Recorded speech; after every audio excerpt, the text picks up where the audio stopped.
Hi,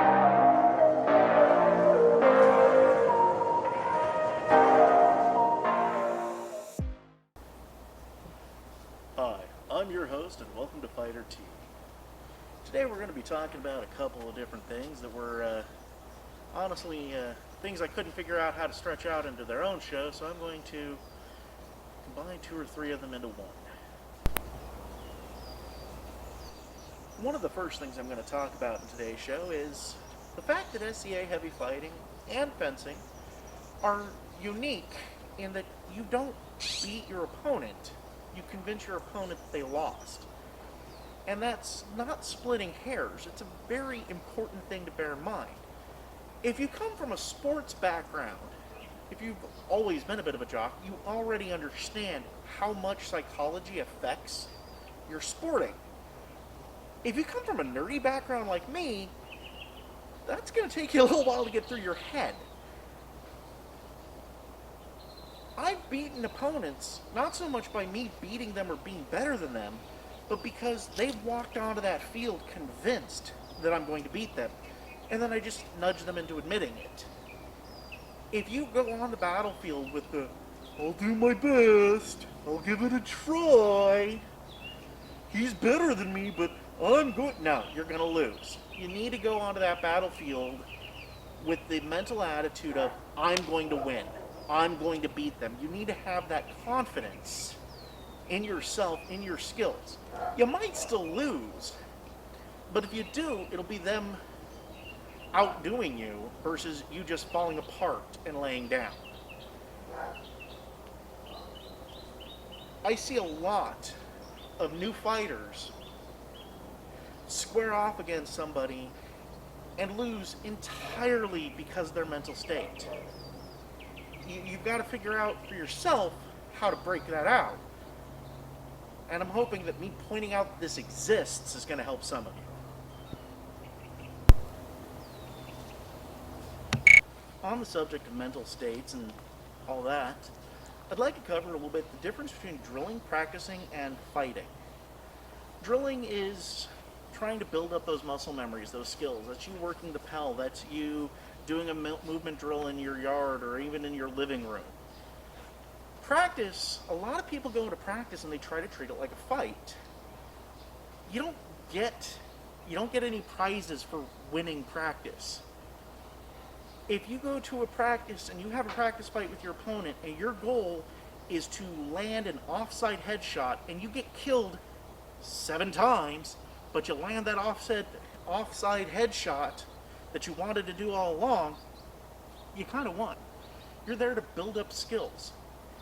There is a time when you've got those skills dialed in that you may want to practice with the intent to win and try to hone that fighter competitive attitude to get into the headspace of a tournament goal to win fight.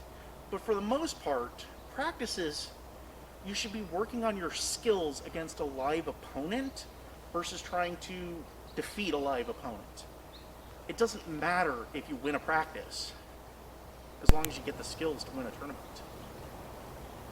In a couple of my previous videos, I've talked about stance and guards, and I've kind of been soft and squishy on how I use those terms. Stance is completely devoid and separate from your weapon. You can have a good stance without a weapon in your hand. You kind of have to have a weapon in your hand for guard. And one of the things about stance that I meant to bring up that I never did is there's a bunch of places and ways that you can incorporate stance practice into your daily life. You know, you can use proper fighting stance and movement techniques to vacuum your floor. You know, you can incorporate that posture, those body movements into doing your chores. And that's not a bad idea because you want to create the muscle memory of being in the proper stance, which I'm not going to get into right now, but the more you practice it and the more you practice it in different places, the more it's going to be, the more you can rely on it, the more you'll be able to use it when you have fighter brain, when your opponent's pressing you, because it's hard to remember, I gotta not stand up crazy tall and all that when you've got somebody in armor swinging a stick at your head. You want it to be a habit.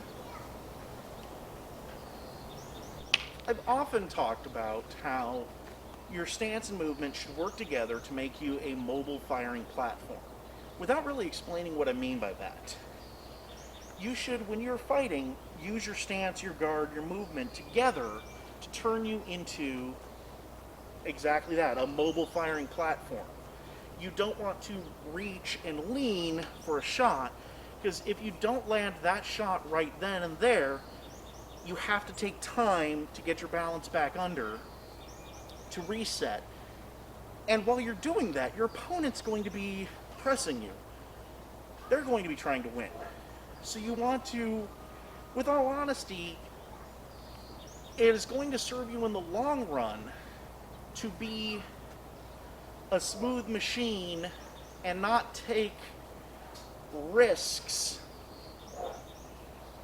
to try to get the win right now, if that makes sense. Because yes, if my opponent's a little bit out of range, I might be able to get that shot with an awkward lean, but if I whiff, he's probably going to get me. In the long run, it's going to be better for me to not do that awkward lean and just spend my time concentrating for a shot that's going to come in without putting myself into a bad position. Because oftentimes in these fights, it's the first person to make a mistake that loses. Why put yourself at risk to make those stupid mistakes?